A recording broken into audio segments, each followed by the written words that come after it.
Have a seat on your porcelain throne. It's time to talk some shit on the Powell movement.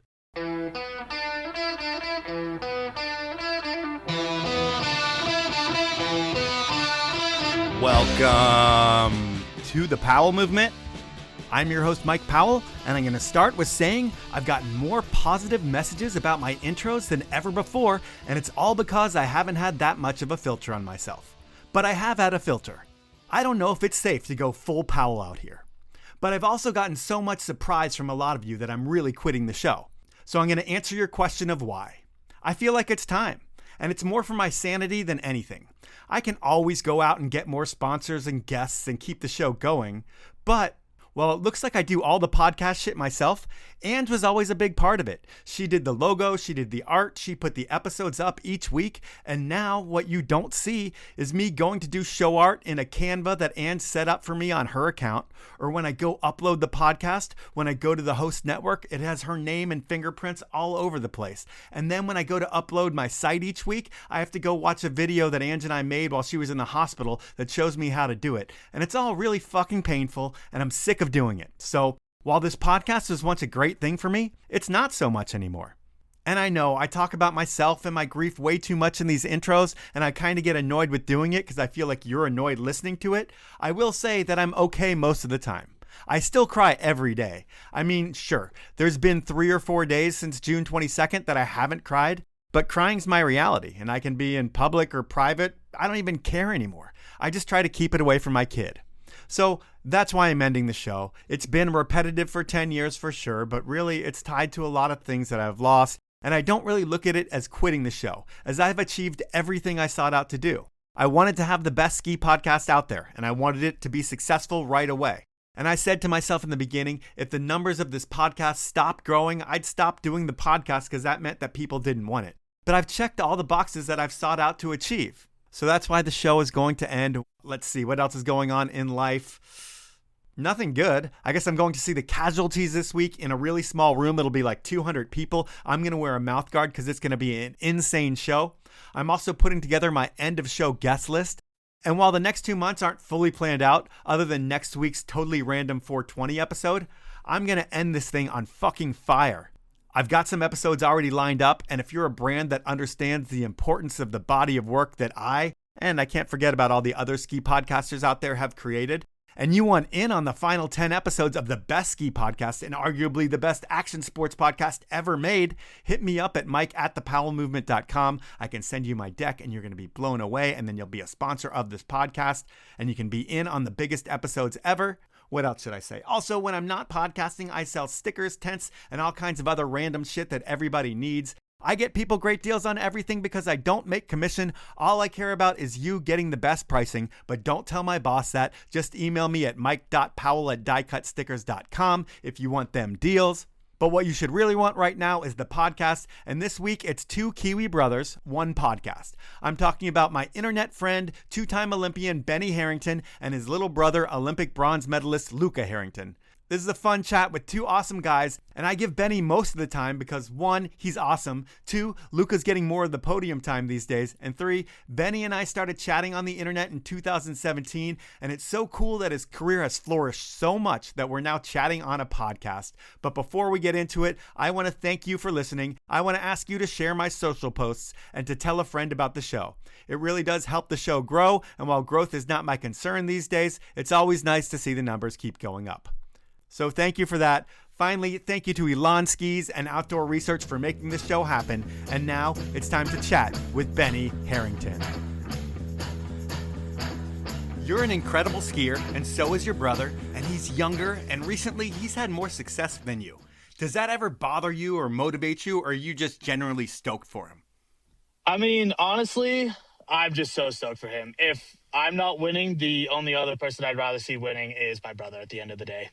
Do you use that as motivation? Like, are you going to look at his Olympic bronze and be like, maybe I'm even older, but I have another run at this, and if Luca can do it, I can do it too? Or is that not factor in at all because it's different kind of disciplines?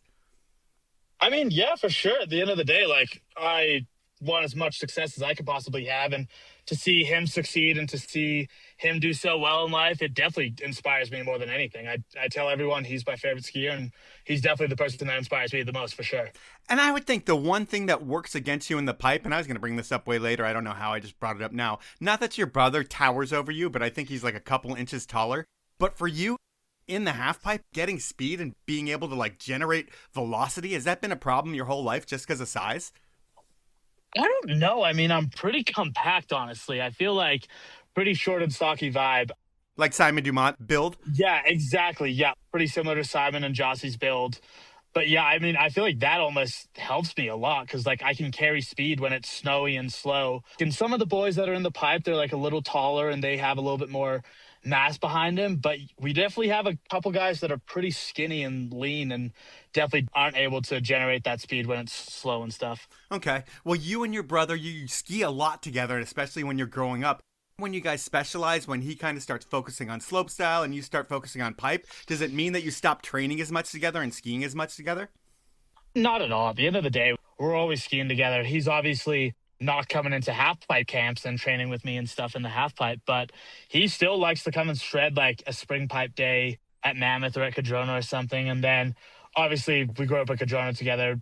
Every day after I ski half pipe, I'll go hit the jumps and rails with him and just have a good time. And it's got to be nice that you guys don't compete against each other, because if you did, it would be like, yeah, I want to win, and have Luca play second every week would create a little bit more competition, right? 100%. I've always given props to like the Porteous boys or the Wells boys and stuff because they did do that. Like they competed head to head together. And I think that's honestly been the best thing for Luca and I's relationship as brothers is that we don't compete against each other. But at the end of the day, we're still skiers and we're still very competitive with each other. 2 years separates you. And when you were kids, did you fight at all, or was it always love? No, we definitely bickered and argued growing up for sure. It was definitely just regular growing up kid stuff. Like everyone always asked if we fought and argued as kids. And of course we did. Like we were teenage boys. Like we were definitely going to argue over who got the front seat or who, I don't know, just dumb stuff like that. And when you fight, I mean, I was an older brother, and I feel like the older brother has that mentality of always winning. And did you make sure you always won against your brother? Oh, yeah, for sure. I mean, I was definitely bigger than him for a while growing up, but in the past couple of years, he's got a lot bigger than me. But I still think it'll be a good fight either way. All right. Well, family's really important to you. And when you think about skiers in general on this podcast, I always say that a lot of people are born into the ski life. But with your family, you're born into it more than most. Like both of your parents are ripping skiers, right? Yeah. I mean, my dad, he was on the U.S. mogul team for a year, did the World Cup circuit. Both of my parents filmed in Warren Miller. They both love skiing more than anything. And so, yeah, it was pretty cool to grow up in a family full of skiers. And so he was that Budweiser type mogul tour guy in the 90s as well. Yeah. And when you were coming up and growing up in New Zealand, when people would come out to ski, would you meet like the Brad Holmeses of the world and the Scott Koffs just because your dad knew them and they'd come see you? For sure. One of my most vivid memories actually was when Luke and I went to Tahoe, not for our first time, but when we were older, we were teenagers and stuff. And Greg linked us up with Johnny Mosley for the day, and we all went and ripped with him. And Johnny was like, yeah, dude, your dad coached me back in the day. He was one of the best coaches I had. And like, it was really funny because we'd always hear these stories from our dad of like him telling us that he was like, oh yeah, like I knew everyone out in Tahoe. I was the man out there essentially. And we were like, yeah, whatever. And then we go out to Tahoe and every person I run into that knew my dad was straight up like, dude, he was the best mogul skier out, best coach out. JT Holmes said the same thing. Yeah, a whole bunch of those guys. That's so cool. And then your mom, too, she's a badass skier. What's her story? She's out of New York originally, and I think they met out in Tahoe, I want to say. And my dad was running ski camps, and she jumped on board right away and came down and helped him run those camps essentially in New Zealand.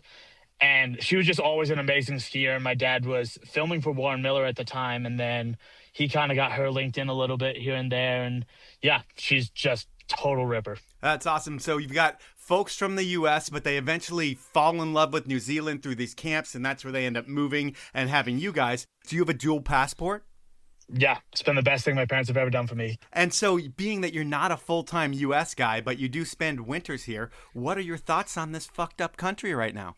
I mean, it's a pretty interesting place. But I do have to say, like, the places I get to go, like, I spend a lot of my time out in Colorado, or I go to Mammoth and stuff. And all the places I go, I just hang out with all my skier boys and just have a great time. Cool. Well, not to Hunter Hess you there and ask that kind of question, but what do people in New Zealand think of us right now? Because I would think there's some opinions there that maybe are crazy. They're not crazy. They're probably normal. We're just the crazy ones. There's definitely some mixed opinions out there for sure on America. But I mean, I always tell everyone, I'm like, look, there's crazy people in all different countries and stuff. Everyone's got a mixed bag. But if you stick to the right places and hang out with the right people, like, you'll be fine. Yeah, but we won't talk about that anymore. You have parents that ski in the U.S. in the winter, then they head to New Zealand every summer. They'd get like 300 days a year. Is your life growing up spending winters and summers in both places and getting that endless winter for most of your life? Yes and no. Like, Luca and I, we definitely grew up from very, like, humble beginnings. Like, we didn't come from a lot of money. My parents were ski bums and stuff. And so we started coming over to the States when we were about 13, 14 years old. But, like, we would only come for, like, maybe a month at a time, because obviously our summer break in New Zealand is December, January. So my mom, she would, like, rent out our house in New Zealand so we could afford to come over to Colorado and ski here for a couple weeks. And obviously my dad, with being a coach at the time, he would bring a couple kids over.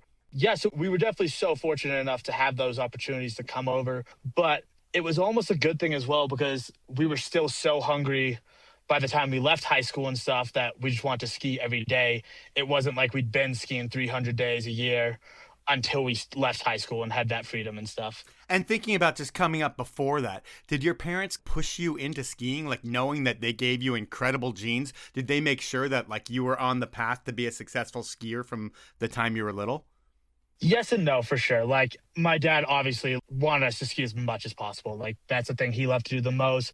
We also did a lot of other sports growing up. Like, we played soccer, dirt biked a bunch, but it was always really nice. Like, at the beginning of every season, I never felt like there was pressure on me to be a pro skier or anything. Like, my dad was always like, look, dude, like, if you want to bail on this and go to university or just be a normal high school kid, like, I'm not going to be bummed. He's like, as long as you love skiing and love what you're doing, like, that's all that matters at the end of the day. That's awesome, because I would think that they'd want to push you into it and you can find your own direction within the sport, but we're going to make sure you do it. But it doesn't sound like there's any pressure on you. And then thinking about where you learned how to ski, it's treble cone. And given the skiing that you do now, there is some backcountry into it. And I would think that treble cone's probably the place for that in New Zealand. But that's not a place with terrain parks and grooming halfpipe skiers, right?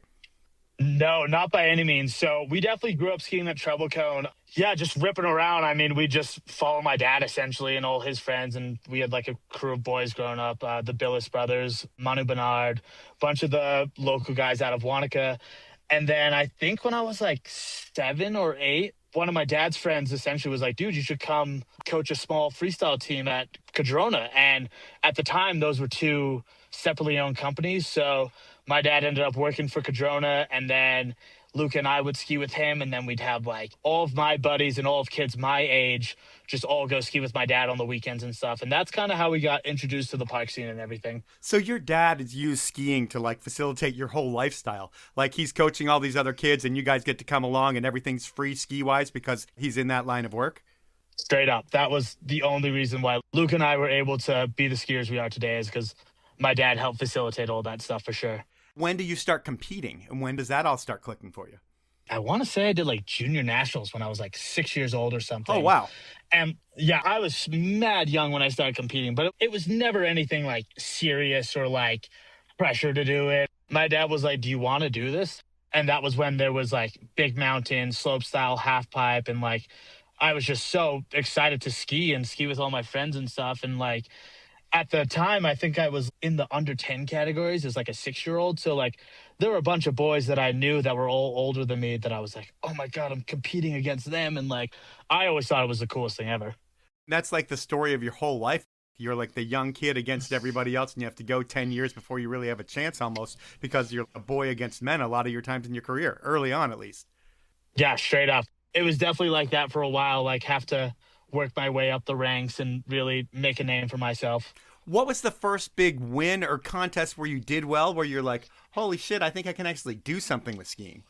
I want to say it was actually a slopestyle Europa Cup that I did out in Europe. Like I said, like my dad's the biggest supporter of my career, and he's the reason I'm where I am today. But like him and I just traveled around Europe one year, did a bunch of the slopestyle contests, and I ended up winning one of those contests against some guys that were like pretty good at the time. And I mean, still like Thibaut Magnan was in that contest, a couple other boys.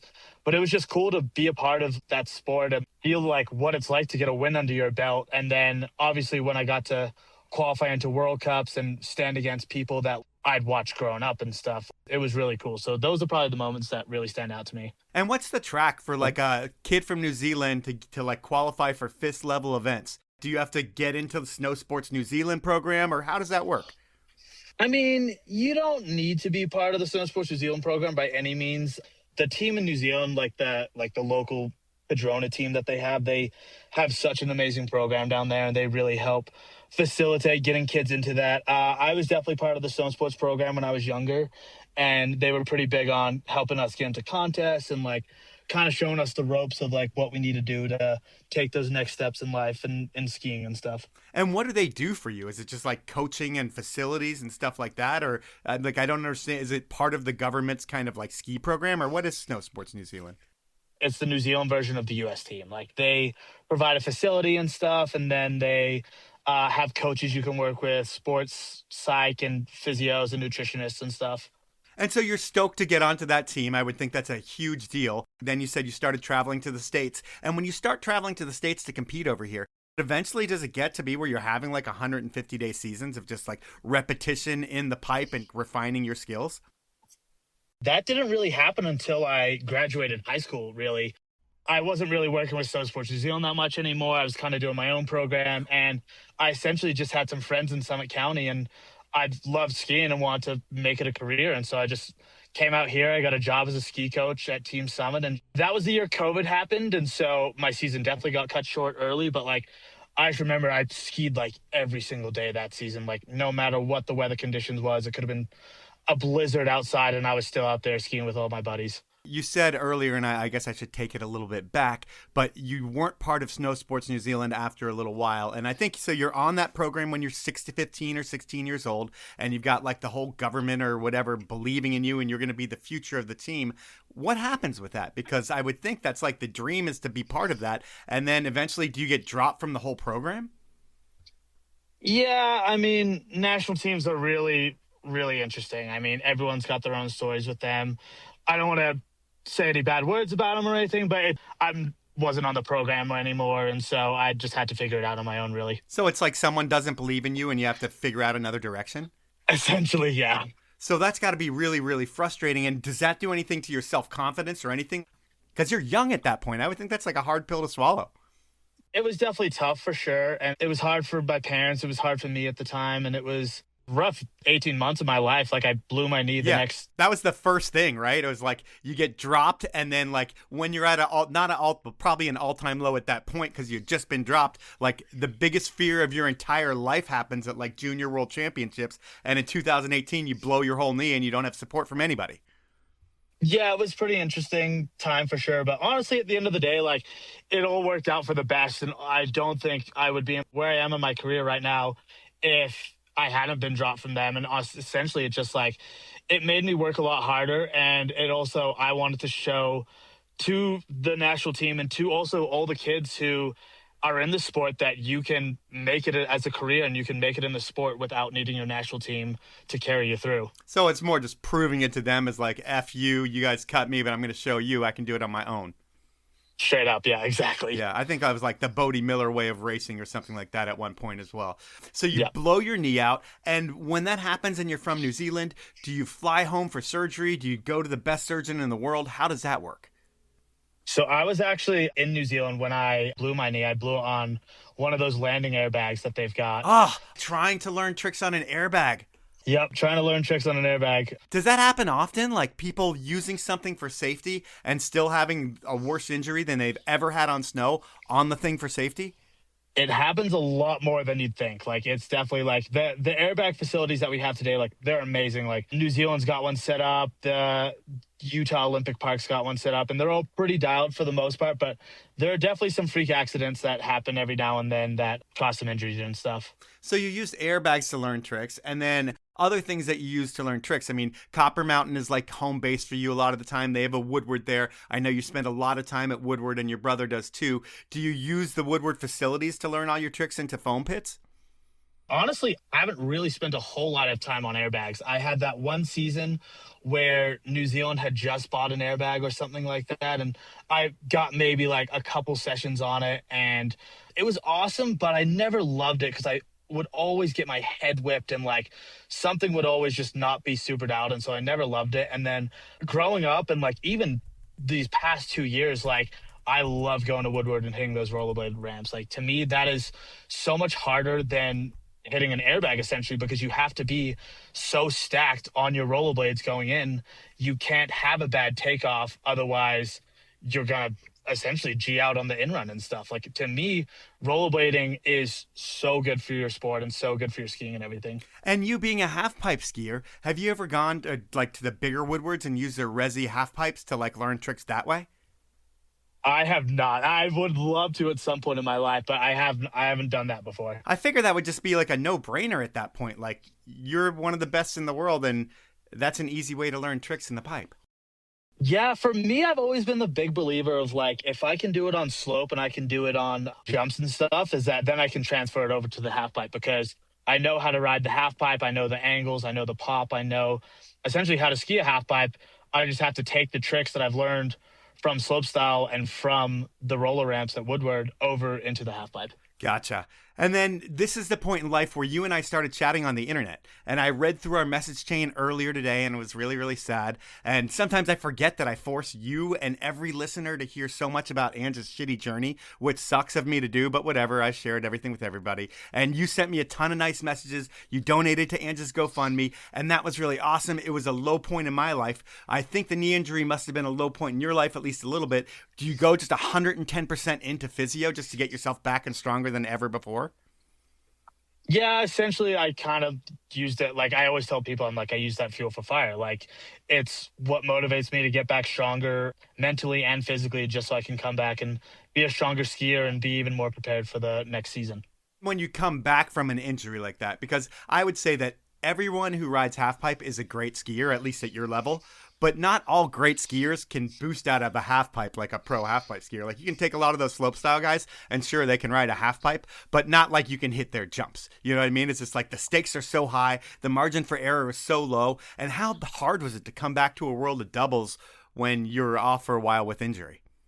I mean, yeah, I was pretty young when I got injured to begin with. And so to come back and like essentially have to learn how to do doubles in a half pipe and stuff, like I didn't have an airbag for that. I just had to do it with one of my boys one day at the half pipe at Copper. And it's definitely takes a lot of balls at the end of the day. Like half pipe skiing is one of the most intense things ever. And all the slope boys, they give a lot of props to all the half pipe skiers because they love to come ride a slushy half pipe in Mammoth or something. But it's a totally different beast when you're in Calgary and it's negative 30 degrees out and you have to go and do double corks at night.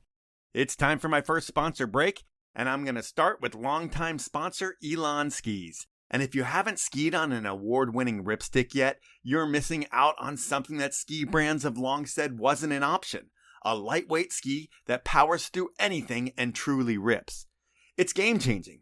And Elan, while they've been around for 80 years, have been changing the game of modern skiing by doing things like adding side cut to straight skis with the Elan SCX, which changed the whole industry. They're building skis by skiers in a place with ski culture in the Slovenian Alps. And most importantly, they're supporting local shops. When the competition goes and starts selling direct, Elan sticks by their retailers who have been by them since the beginning. Elan is just built differently, and they innovate with a purpose. And that's to make your on-snow experience better, easier, and more fun. It's this approach that brought you the Ripstick and all of their award-winning skis. And when you're in the market for a new pair, visit an Elan retailer, demo a pair of their skis, and you'll know why Elan has built a cult following here in the States. To find out more about all the skis or to find an Elan dealer, head on over to elanskis.com. Now it's time to jump back into the podcast.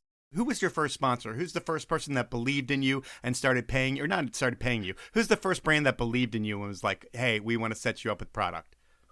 Vocal has been with me since day one, for sure. They've been one of my biggest supporters. And Jeff McEwen, I have to give a big shout out to him. He was the first guy that ever believed in me from New Zealand. Amazing human, and it's just been an honor to work with that company. Is it hard to really get connected with like not just vocal, but vocal globally, being that you're in New Zealand? Because other than like Mons Royale, New Zealand isn't a hub for like the industry. Yeah, I actually have a pretty cool story about that. When I was 7 years old, the entire vocal freestyle team, including the team manager Shinka, who's still the team manager to this day. Legendary dude. Legendary dude. He's like the godfather. Such a great dude. Came down to New Zealand and they shot their entire freestyle catalog down there. And there's a photo out there of me when I'm 7 years old on this hill right by our house. And I'm on my little Suzuki 50 dirt bike. I've got skis strapped to my back. I had blonde dreads when I was 6 years old. And it's just been an iconic photo forever. And then when I turned 18 and I needed to get skis when I was in the States and stuff, I emailed Shinka and I was like, hey, dude, like, I don't know if you remember me, but like, this was me and this is the photo of me. And Shinka hits me back right away and he's like, dude, that photo's hanging up in my house. Like, of course I know who you are. Like, everyone thinks you're part of my family. Oh, that's so funny. And so they weren't really paying you or anything from 6 to 18, but you started getting skis at 18 from vocal again? I got skis from just the local guy in New Zealand all the way up until I was 18. And then once I turned 18 and started competing internationally and obviously needing more product and stuff, Shinka's taken care of me ever since. And I can't thank him and the whole team enough. And then what is your list of sponsors? Like, what are the ones that you really consider the people that enabled your career to happen? The people that are supporting me at the moment are Vocal, Monster Army, Gibberish, Smith Optics, and a recovery boot company called Urivo. With Monster, they are such a huge company and they are involved in so many different things within action sports, within team sports, just everywhere. And going into 2022, I think they created a private halfpipe for you to kind of dial in your skills in New Zealand. What are some of the other things that a brand like Monster does for you that people might not know, but it's like incredible? It wasn't so much Monster that put together that halfpipe. It was more of a private halfpipe in New Zealand because it was COVID and no one else was down there. So it was essentially just a private halfpipe. It was like me and the boys that were going to the Olympics and a couple random local Wanaka kids that were skiing the halfpipe.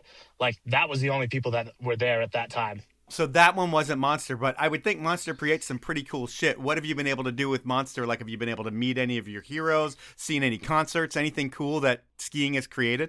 I mean, it's essentially like given me the life that I have. And like, I can't thank them all enough, that entire team. It's given me a lot of cool opportunities. I got to film a little film project with my brother over the past year that we got to put out, which was really cool.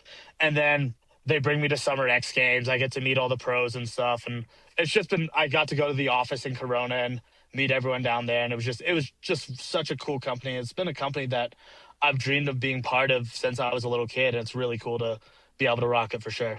And with contracts and you being an athlete, do people give you security of more than 1 year, or are you a year-to-year guy? I think I've got a couple that are year to year, and then I've got a couple that are 2 to 3 year contracts. But at the end of the day, like, I have nothing but respect for all my team managers, and I know that they're doing the absolute best for me that they possibly can. And so, yeah, they really have my back, and I appreciate it a lot. Have you ever had to work, or are you just fine with ski money? No, dude, I've worked my entire life. It was probably up until maybe 21, I'd say, that I could live without having to work. But yeah, all the way up through high school and like up until my first Olympics, like I coached part-time the 2 years leading up until the Olympics to help pay for summer camps, pay for travel. And then I would go work construction in the summer with my uncle in San Francisco just to help pay for, like, offset that cost and stuff. And that's crazy because you're a two-time Olympian and you say just the past few years you haven't had to work. But we could talk about contests, and I'll just say you're kind of a middle-of-the-pack guy. You do the X Games, you do the Do Tour. You're usually not a podium guy, but you're a finals guy most of the time. What's your biggest contest finish? Did I ask you that yet? No, not yet. I'd say I got fifth at World Champs a couple years ago, and that was always awesome. Like, I just love competing. I know I haven't hit the box or anything yet, but definitely feel like I'm progressing, which is nice. And I just love traveling around the world and getting to ski and hanging out with all my friends. And I mean, you're two off of the box there, and it's like it's the hardest thing to do, really, is to get on the podium for half-pipe skiers just based on the level of competition, it feels like. But you are good enough to make the Olympic team in 2022. Was it a hard team to make for New Zealand, or was it you figure you were going to make it? Obviously, nothing's ever set in stone. Like, we never know exactly what's going to happen, but there were only 4 of us going for 4 spots, so we did just have to hit the nation criteria, which I can't remember what that was, but it was definitely not as hard as making the U.S. team, but it's definitely not a walk in the park. What was the highlight of China for you? Oh, God.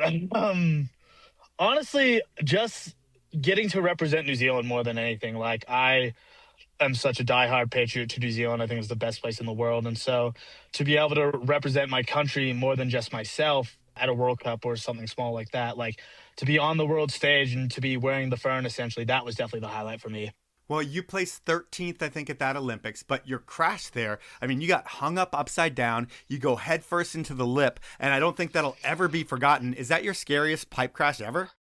That was probably the scariest one. Yeah, it was definitely a pretty crazy moment for me. It was definitely interesting, though. It was one of the easier tricks of my run and just didn't work out. And I always say that everything happens for a reason, and that was just part of my story and stuff. Yeah, you probably don't get hung up upside down like that ever in a season, and it just so happened to be in your Olympic run. Exactly, yeah. Yeah, that's so crazy. So to make room for your brother, I'm going to fast forward to this Olympics. And how much better are the Olympics with a crowd? Oh, my God. It's not even comparable. Like, having my family there, having a crowd there, having it being in Italy, like, it was just an entirely different ballgame, it felt like. I mean, outside of you and Luca's competitions, what were the highlights of these games for you? I got to meet that skater girl, Alyssa Liu. That was pretty cool. Okay. And then just having all of my family there, really, like, it was so cool. I had so many friends and family that traveled all over the world to come and support me. And it was just so cool having them there in my corner and like knowing that they were going to be there at the end of my run. And when you think about it, like I say, you're in this arena of elite pipe skiers. There's like the best 20 in the world or whatever, 10 in the world in the finals. And you're right there with them. And I would think the highlight of your career is when you can land the run you want to land. And if you think about landing your run and everyone else landing their run in the finals of the Olympics, who has the top 3 runs in the world? Oh, I mean, I would say for sure Finley Melville-Ives, who unfortunately didn't qualify through. He had a really scary crash, but he's doing great and he's all good. But he's for sure the best half-pipe skier out there, I believe. And then, I don't know, man, everyone is so good at the moment, but it depends on the day. Straight up, like you could be the best skier up until the day of the Olympics, and then that's not your day. And it's a tough one for sure. When you think about the tricks that you're doing in the pipe, like they're crazy these days. And are these tricks something that you're like when you're done competing, are you ever going to do any of these tricks again? Or are you going to have more fun skiing and not as high consequence? I'd love scaring myself. I'll definitely, even when I'm not competing half pipe, I'd love to go do an alley double or dub 12 or something scary like that. But it's definitely not going to be something that I'm going to go out and try to get a bunch of repetition in and stuff. Right. And how far can it go? Because we're seeing, I mean, like your brother, I think, got a silver at Big Air with like a triple 2160, which I remember the Switch 1080 days is like, holy shit, they landed a Switch 1080. But a triple 2160, I mean, where is this thing going? Is it ever going to be aerials? Everyone says that it's going to be aerials and stuff, but I watched aerials at the Olympics and slopestyle and Big Air is not even close to that. Like, it's so much different style. Like, I think sky's the limit for sure with this sport. We always think that it's like, oh, no one's going to be able to get past. I remember when Slopey did a dub 19 back in the day and everyone's like, no one's like, that was the craziest thing ever. And then you've got Luca doing 21s and a bunch of other people doing 21s. And I think the sky's the limit for this sport for sure. I'm not saying, like, the way I compare it to gymnastics is, while they are different sports, when you see somebody before their slopestyle run twisting their shoulders and like putting their arms in a way, just trying to figure, I mean, it happens in pipe too. I'm not, it's just like people are spinning so fast like tops. It has to happen. I mean, and it's so hard to judge. I mean, like, it's crazy. Are we ever going to see AI judging? I talked to Jason Aarons the other day, and like, it's got to be impossible to judge your guys' runs with how short of time that they have. What do you think's the most fair way to do it for you guys? I don't know. I mean, judging's the hardest job in the world, and Most of the time, those guys do a pretty spot on job. So I give them a lot of props. And it's definitely not an easy job. And it's hard. I mean, it's a subjective sport. Like some people are going to think some tricks are harder than others. And yeah, at the end of the day, it's a subjective sport and it's really hard to judge. But those guys do a good job. All right. Well, the last question I have before we get into Inappropriate Questions, which is the final segment of this podcast, is are you going to go on another Olympic run, or what is the future? Are you going to go straight into the backcountry and start filming like everybody wants to do? What's the plan for Ben Harrington? I mean, honestly, right now, I got no real plans. I have to do the Olympics. It's 4 years away. I don't have to decide that right now. I love skiing in the backcountry. That's for sure.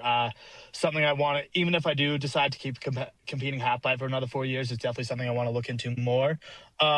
I'm trying to graduate college, so I'm in the midst of that right now. So I'm trying to get that done. But yeah, honestly, I just want to keep living life and just skiing as much as I can and having as much fun. All right. Well, now we're going to have a little bit more fun with something that I call Inappropriate Questions. This is where I get someone that you know to get asked 3 questions, and they can be anything. This guy knows you because he knows your dad. And he goes way back with your dad. He's probably the most famous announcer in skiing that I can think of. His name is Uncle E. He's a dude that you've known for a long time. And I saw Uncle E the other day in Tahoe, and I was like, hey, do you know the Harrington family? He's like, of course I know the Harrington family. I'm like, great. Oh my God. Can I get you to ask some inappropriate questions? Normally I'd get like a peer of yours, but Uncle E was happy to jump in. So I have the first inappropriate question here for Uncle E. Here we go. This is regarding the X Games. Benny, give me your account of how much your dad did for you to sneak you in to the X Games. What do you recall from those early days in Aspen? Do you remember poaching the X Games? Yeah, I mean, my first ever X Games, it was the year Jossie won, and that was 2016. I think Uncle Lee might have given us one pass between there was me, my brother, 2 of our friends, and my dad there. And we had one of those guest passes between 5 of us. So I think we just shuttled it back and forth. And I mean, that was one of the coolest experiences ever. We got to watch a guy from our hometown and the guy that we've watched our entire lives win the X Games for the first time. So that was really awesome. And it was really cool to have Chris help us there and have our dad get us there as well. Yeah, and when you're young and you're not qualified for it and you get that access, it's got to be so cool. Yeah, it was so awesome. It was so cool. We were in the front line with his wife and with his mom and brothers and everything. And it was really cool to watch that. And were you those kids that were leaving with bags full of free shit, or were you past that point? Oh my God. There was a candy sponsor that year, and I just came home with a full bag just full of these sour candies. It was so cool to go watch that X Games for the first time. All right, we will go with inappropriate question number 2. Talk to me about a specific trail run that you went on with yours truly, Uncle E, out to a wilderness retreat, we'll call it, deep in the Sierras. Was it fun? Was it torturous? Explain. I mean, that was just a cool experience. Uncle E invited me out on some hike that he's crazy. He hikes all the time and stuff. And we went out to a place called Dick's Lake, and it was just a fun little hike with the bro. When a 56-year-old man invites a 17-year-old man on an 8-mile hike to Dick Lake, you're just yeah, I'm in. Yeah, I don't know. I've known Chris, I feel my entire life, so I knew it was chill. I knew everything was fine. Yeah, I know. It just sounded kind of funny for me to say that. Yeah, for sure. One thing that his next inappropriate question isn't going to hit on, and I didn't talk about it all. I don't know if I'll ask your brother, but do you party at all? Do you drink beer and stuff when you win and stuff and celebrate? During the contest season, I usually keep it pretty sober. I don't drink during comp season and stuff just because I've never had a problem with alcohol or anything. I just want to stay as dialed as I can and just try ski the best that I possibly can. But for sure, we've had some fun nights together and stuff. And if I don't win, one of the boys wins, and it's always nice to celebrate with them. All right. Well, there we go. We'll go with your final inappropriate question, and here it comes. All right, the final inappropriate question. This is for the whole family, but in their prime, who was the best athlete out of your parents? Greg, dad, legendary mogul skier, or mom, ripping skier and all-around athlete, or one of you two in your prime? There you go. Who's the best Harrington? I mean, at the end of the day, Greg was an awesome skier, but I got to give it up to mom. She is a ripping skier to this day still, and she did huge bike rides. She ran a bunch of crazy runs and stuff, and still to this day is just crazy outdoors and loves being outside and doing missions and stuff. So I don't know. I think I'd definitely give it up to her for sure. So Greg gets the attention with the U.S. ski team pedigree, but your mom's a better athlete. I'd say so. Yeah, that's a good way to put it. All right. Well, there we go. That is Inappropriate Questions, and that's the podcast. And more importantly, thank you for being an internet friend over the years. When I watch contests, you're one of the people that I root for. And I'm like, man, I'll tell my kid, I'm like, man, I'm messaging with this guy. Look at this. And he's on the TV right now, which is pretty crazy. But I always root for you. It's pretty cool to have seen you before anybody knew your name, to kind of explode to where you are now, a 2-time Olympian. And I thank you for sharing your story in the beginning of your brothers. And I thank you for your time. Yeah, thank you, man. I mean, I appreciate everything you've done for the sport. It's an honor to be on here and to share it with my brother is really cool. And yeah, I've listened to your podcast a lot over the past couple of years. And so, yeah, thank you very much. It's time for my second round of sponsors, and I'm going to start out with Outdoor Research. I could spend a lot of this ad telling you all the tech and why Outdoor Research is better, but know that in the 1980s and the early 90s, Outdoor Research built a reputation on functional quality outdoor gear that pushed the limits of innovative possibilities. And those who were function first were all about OR gear because it was and it still is built better, and Outdoor Research is still pushing those limits of innovation. This year, the outerwear focuses on 3 new collections: the Cloud Chaser for backcountry and the Powderverse and Hemisphere collections for freeride, as well as some staples in the line like the Snow Crew collection. These outerwear systems are styled for and by athletes like Mark Adma, Troy Podnelsak, Zoe Aitken, snowboarder Neil Provo, and others, and that's why this outerwear collection not only looks so good, but each piece is more functional than ever, and they're all you're going to need in any conditions. To find out more about the new collection, head on over to outdoorresearch.com. Now it's time to jump back into the podcast. So that was time with Benny Harrington, and now it's time to talk to his little brother, Luca Harrington. And Luca's coming off back-to-back X Games Gold and Olympic bronze to cap off an unbelievable 2-year run. So now it's time to chat with Luca Harrington. I never ask about childbirth before, and I don't think I've ever done that on the podcast. But you're a Harrington, and there are so many other famous snow brothers from New Zealand. Is it true that you were touched by a Billis before you were touched by a Harrington? Yeah, that's actually very true. Finn Billis's mom, Emma, was my mother's midwife and delivered me and Benny when we were both born. Oh, I didn't know both of you guys were delivered by her. That's so funny. Is it crazy to you that there are so many famous brothers in New Zealand? It really is, and we, being from New Zealand, we get that question a lot. Everyone's like, oh, there's something in the water down there. What's going on with all you boys and being brothers and being professional skiers and making careers out of it? And yeah, I never ever an answer for it. I mean, is it one of those things where you grow up and everybody's idolizing Jossie and the Wells family is so huge, and then you see like Nico get a bronze medal at the Olympics in 2018? Is it like you just see these things happen and believe that like, yeah, we're from this little place that has no real big mark in the ski industry other than 2 months a year or 3 months a year, but we can really make it and make a difference? Yeah, right. I mean, it's funny you bring that up because, recently with all the Olympics and the events I've been going to, everyone asked that same question, and it started to make me really think. And, I think we are from such a special little place in the world. And, me growing up personally, I had Snow Park, not too far from me. And I go there after school and do night skiing. And every time I'd show up, there's Simon Dumont, there's Jossie Wells, there's Tanner Hall, there's Bobby Brown, there's all the OG legends of our sport. And then, of course, having the Wells brothers being who they are and having the success that they had, we've always had people to idolize and always had people to look up to and had opportunities to be surrounded by these scenarios and see where they take the sport. And I think that just has given all of us so much passion for skiing and so much drive to want to go and chase their dreams as well and be as successful as they have been. So you see all these guys and you're kind of like wild-eyed, maybe starstruck, maybe not, but you see them at your place and it makes you believe, and then all of a sudden all of you become those guys. Exactly. It's pretty crazy. Yeah, totally crazy. And so with you, it's like you grew up idolizing your older brother, I would think. I mean, you probably grew up a little bit in Benny's shadow at the beginning. Yeah, absolutely. I mean, that's the big brother thing is he learned a new trick and I was like, I want to do that now. Like, I was always chasing him down for the longest time. Was there a point where, because you guys competed in a lot of different things together, was there a time where you got that first victory and you're like, I got you, older brother? There's not really a certain point. I mean, we used to compete against each other, but only for a few years really in halfpipe, because it was always the age category things when we were growing up. And then by the time we each chose to split ways, and Benny chose halfpipe and I chose slopestyle and big air, we weren't really competing against each other too much. So we never really had that part of life. So there was never a contest that you beat your brother in? Nothing that stands out, honestly. Well, he's got that older brother thing. He will always beat you. And you can't really prove that wrong because you guys are in different parts of the sport now.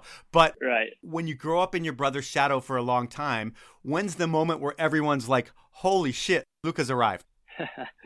I think that's only really happened recently. I mean, 24, 25 that season? Yeah, I think so. Me and Benny have always been kind of slightly different personalities. He's a very outgoing, energetic person. I'm definitely a little bit more timid compared to him. So everyone would always come up to me and be like, oh, you're Benny's brother for the longest time, which is, it's cool because, Benny's such an amazing person and so many people are, appreciative of him and who he is and what he's done. And he's always there for anyone who wants help. But then again, actually, after the 24-25 season, when I started to burst onto the scene, that's kind of where my name started getting a little bigger. Yeah, I mean, that was just a giant season. But before that season happens, seeing your brother make the Olympic team in 2022, you didn't go that year, did you? No, I did not go that year. And I think watching him really gave me a lot of drive and passion to push forward and to be there with him the next time. And so 24-25 is the first huge season where you become the talk of the town in skiing and slopestyle for sure. And I'm sure the comp that you've been waiting for your whole life is the X Games. I mean, the Olympics as well. But what's the feeling when you find out you're named an alternate at X? So you're like, holy shit, I finally made it? Yeah, definitely. A crazy email to receive. Of course, I was originally wanting to get a full spot, but I got one email come in and it said X Games. And I was like, oh, here it is. And I open it up and it says, hey, you're an alternate for big air. And I was like, no way. Like, this is so cool. And then I received a second email straight after. And I was like, what? Like, this must be a mistake. And I clicked on it and it said, you're an alternate for slopestyle as well. And that's when my mind was really blown. I was like, there's no way I'm going to go and get to, ride both of those courses all week with my idols. Do you pretty much get to train with everyone, and then once someone goes down, you're up next? Yeah, exactly. I mean, that first year I didn't know. Well, actually, to be fair, a week before the X Games, I had received an official spot for big air, but slopestyle was still an unknown. But pretty much you're still up there. You still compete. You train the same training sessions as everyone else as if you were an athlete. And I actually only received my news that I was in for slopestyle, I think, maybe 12 hours before the event, just after our final big air training session, and then slope was the next morning. That was a wild one for sure. I mean, when you get that news 12 hours before the event, do you sleep at all that night? Are you freaking out? What's going through your head? Exactly. Not at all. I mean, I was just buzzing the whole night. I think it was more with excitement, though, because, I was going in, nobody had expectation for me to do well. I was, the younger kid, the rookie coming in. I wasn't really in fear of the next day. I was more just like so excited to get out there and do my thing. And that week, are you just on fire and training and everything else? Because it looks like you just killed it between slopestyle and big air. I mean, are you just lacing everything and feeling it at that point? Yeah, I mean, that's the magic of X Games. It's such a special place. And, it being my first year, I was just over the moon. I was so happy every single day. I was just trying to embrace and enjoy every single moment of being there, because, that was my biggest dream ever. And I was skiing one of the best courses in the world with all of these idols of mine that I've always looked up to my whole life. And the whole week was so special. And I think that kind of enhanced my performance to make me ski so good, and just, being happy and not stressed and stoked on life and stoked on skiing made me really perform well and, get some good tricks done. That first year, there was no pressure on you to do anything, so it's kind of easy for you not to be stressed out. But going into the second year, I'm sure there's a ton of pressure on you because everybody's like, hey, he can go back to back and he can do this and he can do that. And it didn't seem to bother you either. It seems like your best skiing happens at X Games. I mean, it seemed to happen in the moment. But, this year was definitely a little bit more stressful. I mean, it went from last year, nobody really caring who I am, no media, no nothing, just me kind of doing my own thing, to this year, everybody wanting a piece of me, everyone wanting a story, every media thing wanting to talk. And, the slopestyle day was a bit of ski issues through training that was freaking me out. And, I definitely had that expectation going like, oh, I won last year. People expect me to do well again. And I guess on the day, it was kind of a crazy one anyways. We didn't know we were going to be even competing until after the last run, I had barely cleared the jump. And then they're like, oh, yeah, we know the conditions are bad, but, let's give it a go anyways. Let's try to get a comp done. And we're all like, all right, I guess we're in it now. Well, let's go back to that first year. When you win X Games as a pretty much unknown, I mean, the ski world knows you, but like the ESPN world has no idea who you are, and you end up winning that. Is it just like media chaos everywhere, and you're just like, holy shit, I didn't expect that, in a whirlwind of emotions and your time being spent in events and different things? Definitely a little bit. I mean, the first thing was I got dragged away to do this big ESPN video shoot that they do with each winner each year. They bring you into a booth, a little studio, and kind of talk about your life and the moments bringing you up to that moment. But honestly, it wasn't too bad. I think it slowly started to increase like over the rest of the year. More people were coming in and trying to get interviews and doing media stuff. But in the moment on the day, it wasn't actually too bad, which was nice. Cool. And then the next day, you take silver with a triple cork 2160. And every time I say that, I mean, like I was telling your brother, I grew up with the Switch 10, and when someone landed that, it was like, holy shit, skiing has changed. How far can this go? I mean, are we going to start seeing quad 24s? I question myself that every single day. I mean, it's always been that factor in skiing. It's like somebody landed the first 1080, they're like, there's no way we're doing more than that.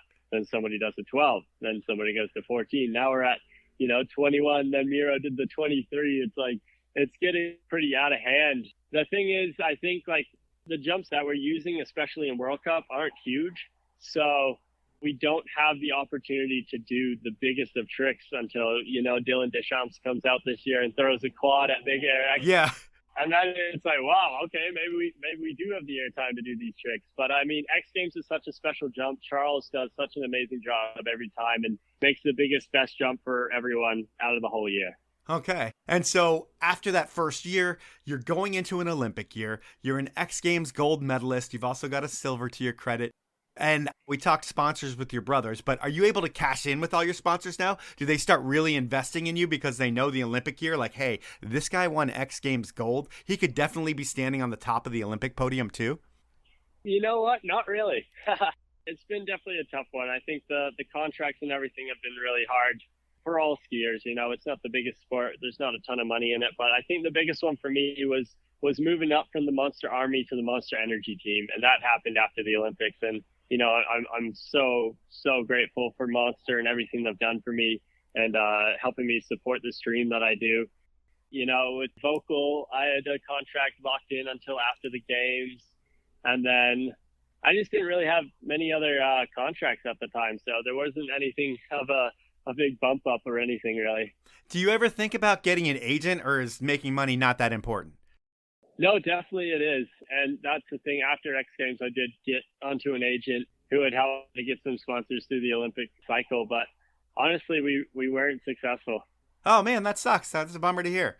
Yeah. And it sucks for everybody else because you got a bronze medal at the Olympics. And I hate to spoil that, but like they could have had that Olympic time and they would have been really stoked. But the next year you do X Games again, you win gold at X Games, you win silver, I think, again in Big Air. So going into Milan Cortina, what's the mindset? Like, is it mine to lose? Are there nerves, or are you just happy to be there for the first time?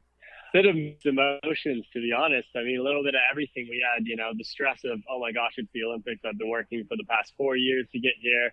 And then the excitement of, wow, I made my dream of making the Olympic team. I'm here in Italy and have my family out. And then, of course, the self-pressure of just wanting to do good. And I found over the past 2 years, I learned a lot about myself and a lot about expectation and pressure. And I put a lot of it on myself. And at first, after X Games, I thought everyone else, like the public, the media, would be putting pressure on me and having high expectations. But that's not the case. They don't always expect you to win. They know that everyone's human in the end.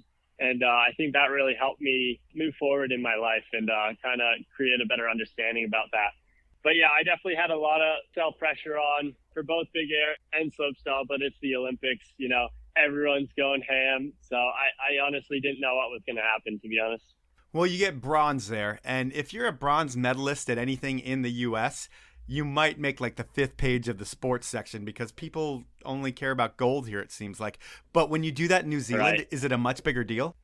Absolutely. Yeah, I mean, we're such a small country, and it's pretty special to represent New Zealand on the world stage and at the Olympics. I mean, the amount of support we get from all across the country is just incredible. And, I've seen it in the past with Nico and Zoe Sinnott both winning medals. And then, of course, our Paralympic team with multiple medals that they've come home with. And it's not only a success for us, but it's also a success for our country. And we definitely feel the warmth of that for sure.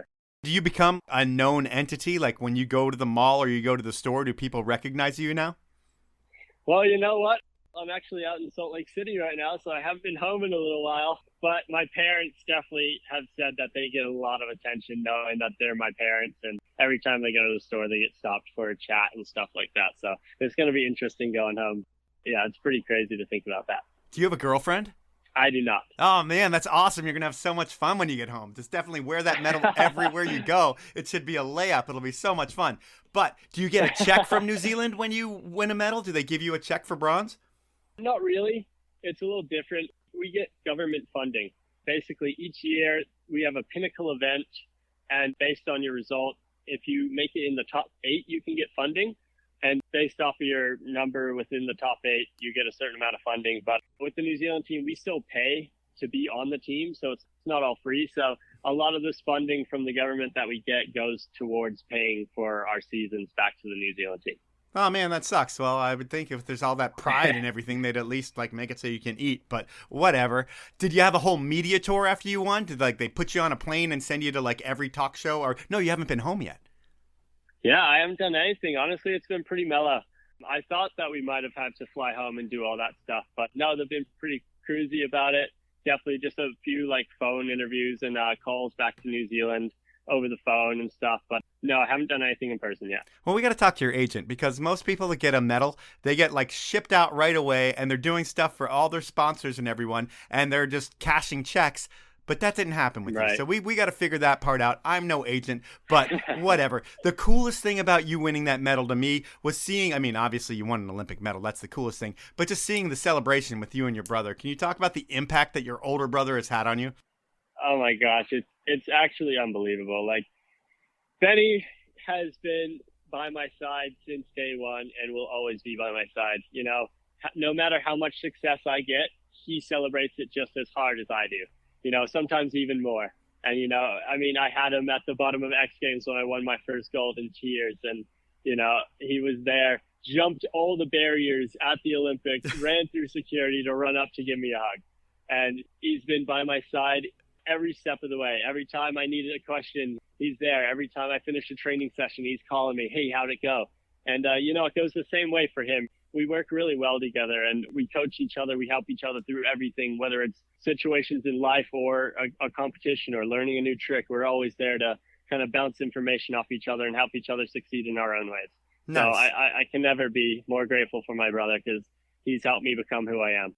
Awesome, man. Well, I've got your brother helping me with something that I do. I call it Inappropriate Questions, and this is the last segment of my podcast. And I get someone that you know, which is going to be your brother this time, to ask 3 questions, and they can be anything. I am trying to queue them up on my phone right now. You're going to get 2 questions from Benny. You're going to get 1 question from Uncle E, and I'm going to start with Benny first. He's going to give you your first 2 inappropriate questions. Only one of them is inappropriate.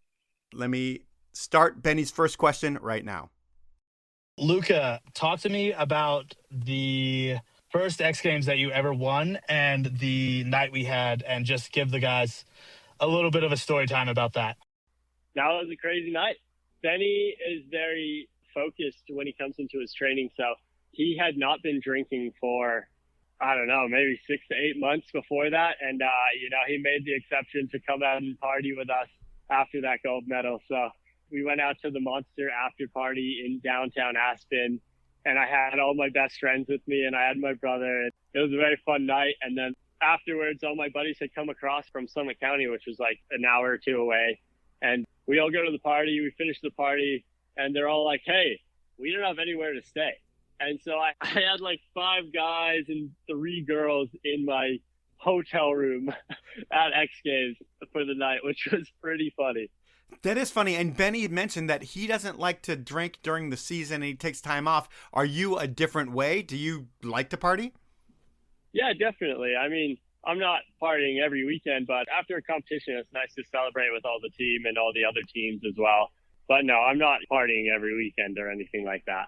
All right. Well, let's go with your second inappropriate question. All right.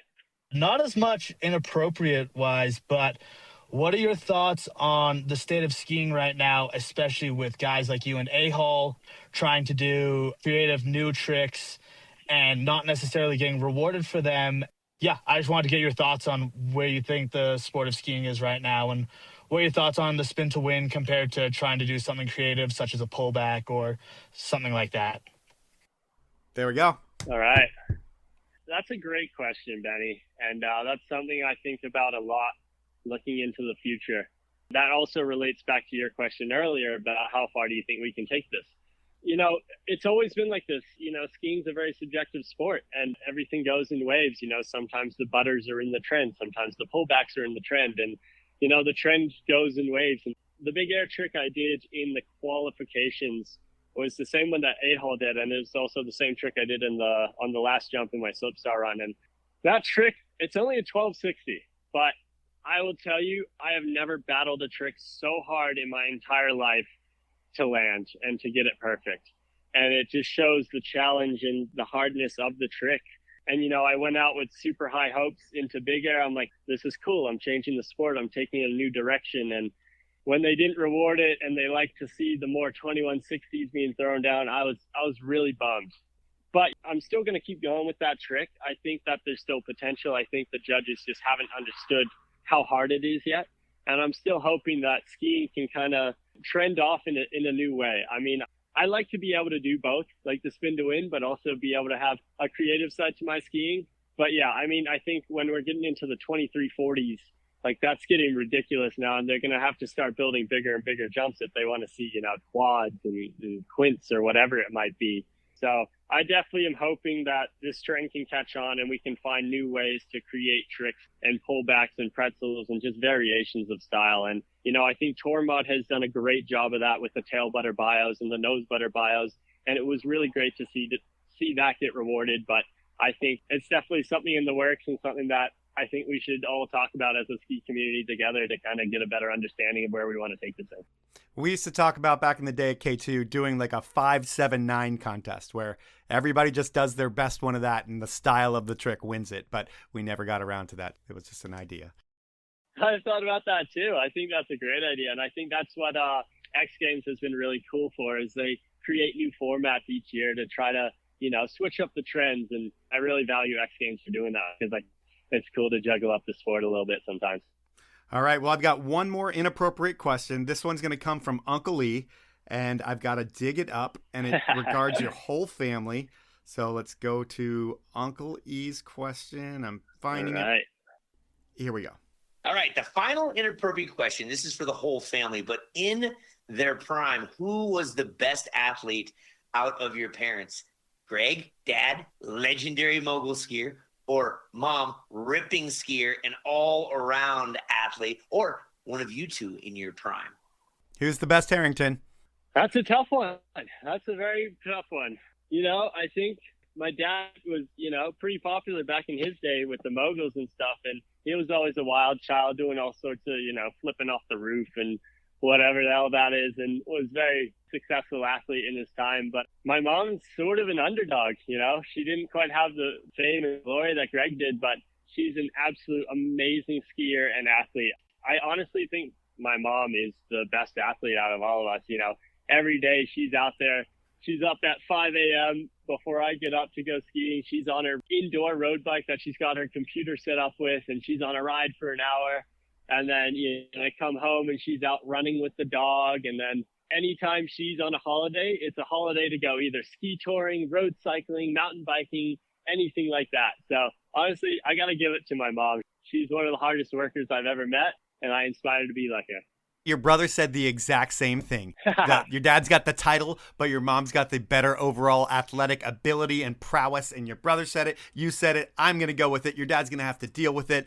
That was Inappropriate Questions. And that's our podcast. I'll call this one the Two Brothers, One Cup version of the Powell movement. And your career is on fire at the moment. I mean, winter is never over for you. I'm sure there's slushy jumps waiting for you now. Then you're going to go home to New Zealand and you're going to go ski there. And I thank you for fitting some time in to interview with me, because I know you're this Olympic bronze medalist who has no time because everybody's pulling you in different directions, although they aren't, because we've already established that. But I thank you for giving me a little bit of your time on a Friday, and thank you for telling your story as well.